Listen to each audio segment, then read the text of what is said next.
Hello दोस्तों, आप सभी का मेरे YouTube चैनल पर हार्दिक स्वागत है। मैं हूं आपका दोस्त। आज हम पढ़ेंगे वर्ग के बारे में। ज्यामिति में एक संरचना आती है वर्ग, इसके बारे में पढ़ेंगे। तो सबसे पहले पढ़ेंगे कि वर्ग होता क्या है। तो वर्ग की जब विशेषता देखते हैं तो सबसे पहले आता है वर्ग की विशेषताओं में वर्ग की विशेषताएं या प्रॉपर्टी ऑफ स्क्वायर, इसको स्क्वायर भी बोलते हैं इंग्लिश में। तो वर्ग की प्रत्येक भुजा बराबर होती है। इसका मतलब अगर ये एक वर्ग है ए बी सी और डी, तो इसकी ये भुजा, ये वाली भुजा और ये वाली भुजा बराबर होगी ये भुजा, ये भुजा, अर्थात इसकी चारों भुजाएं बराबर होती हैं। एक तो विशेषता ये होगी, मतलब ये एक वर्ग है कोई, ये रहा, इसकी ये भुजा और ये भुजा, ये भुजा और ये भुजा, चारों भुजा बराबर होती हैं। वर्ग में प्रत्येक कोण 90 डिग्री का होता है। तो एक कोई वर्ग बना लेते हैं, मान लो एक वर्ग बन रहा है, ये एक वर्ग है, ठीक है, मान लो। तो इसको जब ये वाला कोण वापस करते हैं, एक कोई वर्ग है, मान लो ये कोई वर्ग है, ठीक है, ये कोई वर्ग है मान लो। तो इसका जो प्रत्येक कोण है ना, ये वाला कोण, ये वाला कोण, ये वाला कोण और ये वाला कोण, इसमें कितने कोण होते हैं? 4 कोण होते हैं। और चारों कोण क्या होते हैं? प्रत्येक कितने का होता है? 90 डिग्री का होता है। अब अगली विशेषता, वर्ग के विकर्ण आपस में बराबर होते हैं। तो मान लो अगर मैं यहाँ से विकर्ण खींचूं, विकर्ण क्या होता है? इस कोने से दूसरे कोने को मिलाने वाली रेखा। अगर मैं यहाँ एक और विकर्ण खींचूं, ये, तो ये क्या होते हैं? ये दोनों विकर्ण आपस में क्या होते हैं? बराबर होते हैं। ये वाला इसके बराबर होगा। तो ये हमने पढ़ा वर्ग की बेसिक प्रॉपर्टी क्या होती है, बेसिक विशेषताएं क्या होती हैं। अब अपन आगे चलते हैं। तो वर्ग का परिमाप क्या होता है? जैसे कोई ये वर्ग है, ये वर्ग है ए बी सी और डी, ये एक वर्ग है, ठीक है। तो इसकी बेसिक विशेषता क्या होती है कि इसकी चारों भुजाएं बराबर होती हैं। तो ये भुजा इस भुजा के बराबर, ये भुजा इस भुजा के, मतलब चारों भुजा बराबर होती है आपस में। ये भुजा इसके बराबर और इसके बराबर, ये मतलब कुल मिला के चारों भुजा बराबर होती हैं। तो अब अगर हम निकालते हैं इसका परिमाप, तो परिमाप निकालना, परिमाप मतलब उसकी बाउंड्री का योग। जैसे अगर मुझे इसका परिमाप निकालना है तो मैंने ये जोड़ा, फिर मैंने ये जोड़ा, फिर मैंने ये जोड़ा और फिर मैंने ये जोड़ा, तो ये इसका क्या आ गया? परिमाप। क्या आ गया?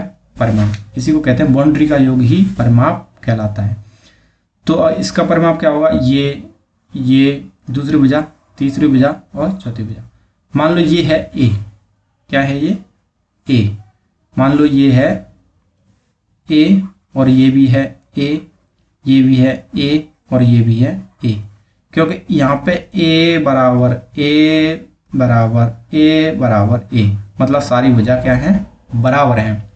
अब अगर मुझे निकालना है इसका परिमाप, तो परिमाप क्या करूंगा? मैं इसकी बाउंड्री का जोड़ करूंगा। नीचे वाले में देख लेते हैं, इस यहाँ से लेके यहाँ तक का जोड़ करो, तो ये कितना? ये भी मान लो ए है, तो क्या आया? ए। फिर यहाँ से लेके यहाँ तक चलो, फिर क्या आया? प्लस ए, जोड़ते जाएंगे, बाउंड्री का जोड़। फिर यहाँ से लेके यहाँ तक चलो, फिर क्या आया? ए। फिर यहाँ से लेके यहाँ तक चलो, फिर क्या आया? ए। तो क्या बन गया? 4 ए। इनको गिन लो, 1 2 3 4, तो क्या बन गया? 4 है। और यही क्या कहलाता है? परिमाप। तो एक वर्ग का परिमाप क्या होता है? 4 ए। यहाँ पे ए क्या है? ए है यहाँ पे भुजा, क्या है? भुजा, या साइड दे रखी है, उसी को बोलते हैं वर्ग की भुजा। अब देखते हैं नेक्स्ट। अभी आप निकालोगे कैसे वर्ग का परिमाप कैसे निकालना है? तो इसकी बाउंड्री को जोड़ना है। तो इसकी कितनी बाउंड्री होती है?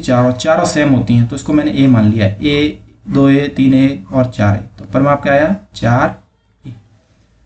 अब देखते हैं नेक्स्ट है वर्ग का क्षेत्रफल कैसे निकालते हैं। मान लो कोई वर्ग है, ये कोई वर्ग है, ये थोड़ा ड्राइंग में प्रॉब्लम होगी। ये एक वर्ग है, तो मान लो इसकी भुजा है, ये भी ए है, ये भी ए है, ये भी ए है और ये भी ए है। पिछली स्लाइड में हमने पढ़ा था कि एक वर्ग की चारों भुजा बराबर होती हैं। अब इसका निकालना है मुझे क्षेत्रफल। तो ये आकृति कैसी है? 2D। कैसी आकृति है? 2D। इसमें 2 डायमेंशंस होते हैं। कौन से? लंबाई होती है, एक होती है चौड़ाई। क्या होती है?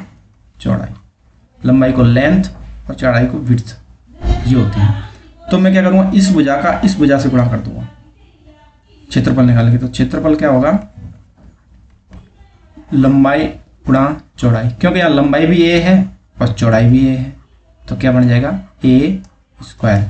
ए क्या है यहाँ पे, ए है भुजा, तो भुजा का स्क्वायर। इस तरीके से अपन वर्ग का क्षेत्रफल भी ज्ञात कर लेंगे।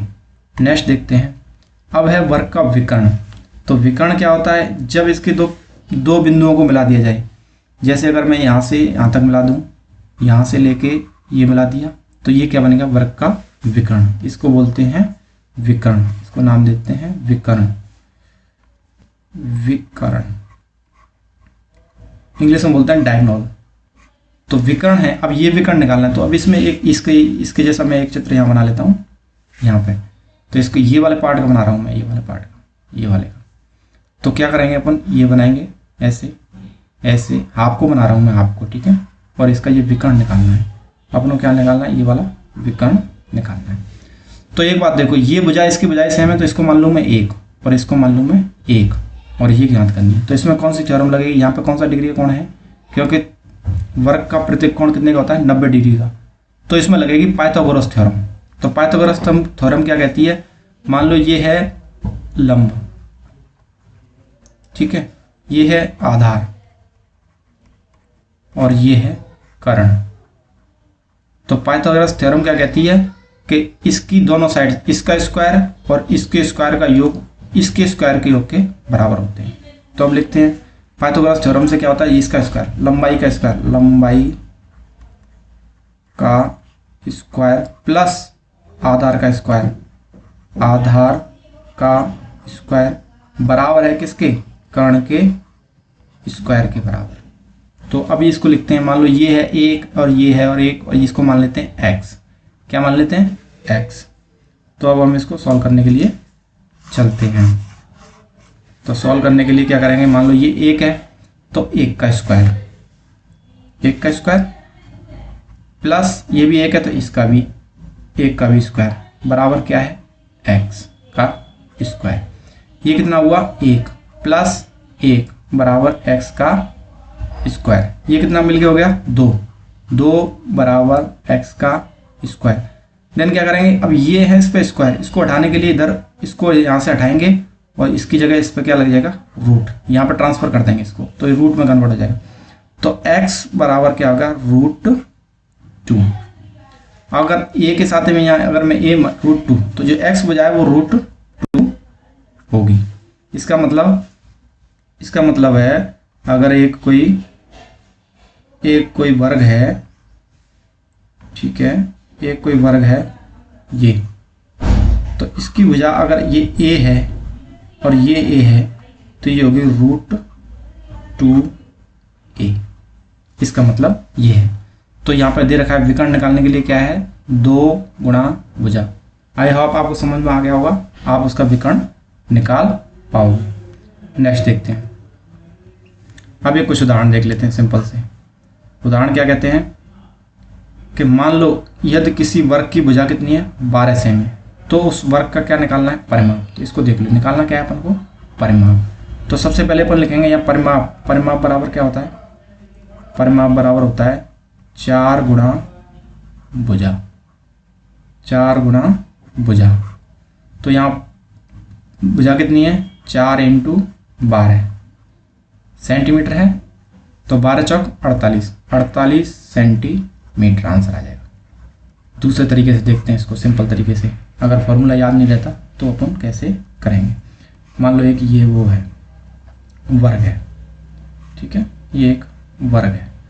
तो ये वर्ग है, तो इसकी ये भुजा है वो है 12, ये भुजा है 12, ये भुजा भी है 12 और ये भी है 12। अब मुझे निकालना है इसका पेरीमीटर या परिमाप। तो परिमाप निकालूंगा तो मैं क्या करूँगा, इसकी बाउंड्री का योग करूँगा। तो सबसे पहले मैं क्या करता हूँ, इसको जोड़ता हूँ, इसको लेके यहाँ से लेके यहाँ तक जोड़ता हूँ, यहाँ से।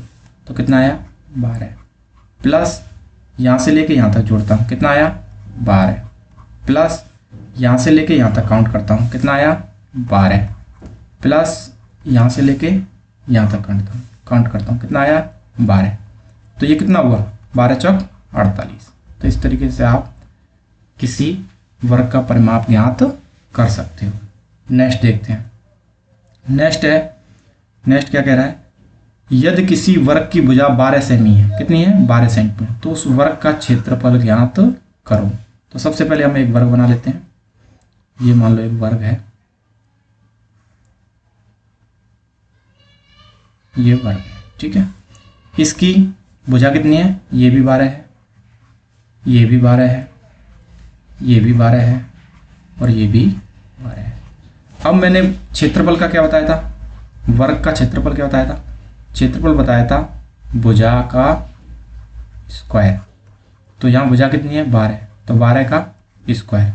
अब स्क्वायर का मतलब है 2 बार गुणा, 2 लग रहा है तो इसको 2 बार मल्टीपल, 12 गुणा 12 बराबर हुआ 144। अब यहाँ इकाई क्या है, सेंटीमीटर है, तो यहाँ पे भी एक बार भी यहाँ भी सेंटीमीटर आएगा और यहाँ भी सेंटीमीटर आएगा, और मल्टीपल होने के बाद ये क्या करना पड़ जाएगा 144 सेंटीमीटर का स्क्वायर। तो ये आपका आ जाएगा आंसर। अब इसको सिंपल तरीके से समझते हैं कि सिंपल तरीके से ये कैसे होगा। तो इसके लिए अपन देखते हैं, अपन ने जैसे आयत का पता होता है कि आयत का क्या होता है, लंबाई गुणा चौड़ाई। तो इसका भी क्षेत्रफल निकालना है, तो क्षेत्रफल इसका आयत के क्षेत्रफल की जैसे लंबाई गुणा चौड़ाई लिख देते हैं, ठीक है। अब इसमें लंबाई क्या है, लंबाई भी 12 है और चौड़ाई क्या है, वो भी 12 है। तो कितना हुआ 144 सेंटीमीटर स्क्वायर। अगर ऐसे भी याद नहीं रहता तो एक काम करो कि आप है ना इनकी किसी भी 2 भुजाओं को गुणा कर दो। क्षेत्रफल निकालना है तो किसी भी 2, चाहे ये 2 ले लो, चाहे ये 2 ले लो, चाहे ये 2 ले लो, चाहे ये 2 ले लो, कोई भी 2 भुजा ले लो। तो 2 भुजा ले लेते हैं, एक भुजा है कितनी 12, क्षेत्रफल निकालना है तो, और दूसरी भुजा भी क्या है 12। तो कितना हो गया 144 सेंटीमीटर स्क्वायर। इस तरीके से आप क्या कर सकते हैं, किसी वर्ग का क्षेत्रफल निकाल सकते हैं। अब देखते हैं नेक्स्ट। तो नेक्स्ट क्या कह रहा है, यदि किसी वर्ग की भुजा 12 सेंटीमीटर हो तो उस वर्ग का क्या निकालना है, विकर्ण निकालना है। क्या निकालना है, विकर्ण निकालना है। तो एक वर्ग बना लेते हैं। तो ये एक वर्ग है, मान लो ये एक वर्ग है और इसकी भुजा कितनी है 12 है, ये भी 12 है। मैंने सेम वैल्यू ली है जिससे आसान हो समझने में। ये भी 12 है और ये भी 12 है। तो इसको सॉल्यूशन करते हैं। तो सॉल्यूशन क्या होगा, सॉल्यूशन होगा इसका निकालना है विकर्ण। तो विकर्ण पहले अपन विकर्ण बनाएंगे। तो ये बन गया विकर्ण, यहाँ से लेके इससे इस बिंदु तक बना, ये बन गया इसका विकर्ण।